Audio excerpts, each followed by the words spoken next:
In the 11th century AD, a brilliant astrologer and a Vedic scholar named Krishnacharya wrote a Grantha on Prashna system of Jyotish.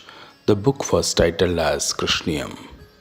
Thereafter, the book gained unequal admiration and was quoted in later compositions like Prashna Marga, Vidhyāmādhaviyam and Rudra's commentary on Vrihad Jataka. The Malayalam literary composition like ūnniyaccicaritam carries citation from this great Grantha. I myself wanted to translate the book in English, and not just translate, my notion was to write it down with references from other classics like Vrihad Jataka, Bhuvandeepika, Saravali and other important Granthas. After several visits to the libraries, I was able to write it down, and the book is now available for sale at various platforms. You can buy the book from the links mentioned below the video. Thanks for watching the video.